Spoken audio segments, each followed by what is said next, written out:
Assalomu alaykum. Azizlar, mana beda. Bultur beda haqida video joylagan edim, ko'pchilik bu yil ulgurmadik deb o'ydilar. Ozgina o'sib ketgan bo'lsa ham hech narsa qilmaydi. Eng asosiysi mana bu bor, uchidagi nima joyi? Barragina, yengilgina, yumshoq joyi. Ana o'shatini olasizlar. Yoki bo'lmasa mana tegidan barra bo'lib chiqayotgan joylar bor. Ana o'shalarni olasiz. Mana jag'jag'. Jag'jag'imiz shu yerda. Iloji boricha yoshroqlarini olasiz, je o'sib ketmagan. Mana bizga asosiysi bargi kerak. O'sgan bo'lsa ham bo'laveradi o'rtoqlar. Xo'p, keyingisi o'rtoqlar. Ot quloq mana. Oshqozon, jigar, ichak faoliyatini nihoyatda yaxshilaydi.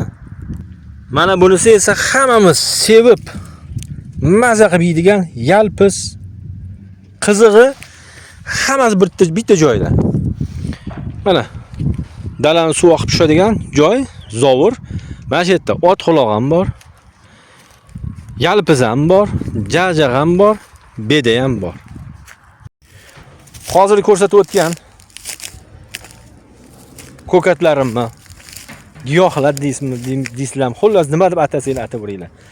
Hammasi oshqozon, ichak, yurak, sahri borligi, davleniyasi borligi hammaga zo'r ta'sir qiladi. Xo'p, tayyorlanish usuli. Hammasidan bir piyolani to'g'rab turib, 4 xil hammasidan solinglar. Dumba to'g'rab yuboringlar. Ozgina piyoz to'g'rab olinglar. Keyin zaytun yog'i esidan chiqmasin. O'sha yashil shisha idishdagi zaytun yog'idan solib aralashtirib bitta bir nima qilasizlar-da. Ana o'shandan xolaylar somsa qilinglar. Ko'k somsa, manti qilinglar, xonim qilinglar.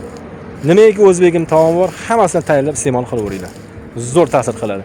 Kuniga bir mahal o'sha ko'katli ovqatdan iste'mol qilinglar. Xo'p, ko'katlarni bitta sharti bor, ozgina sovug'ligi oshiradi, ichi keltiradi. Biz nima qilamiz? Mo'tadil qilib olish uchun nima qilamiz? Mo'tadil bo'lishi uchun novvot choy bilan uni iste'mol qilamiz.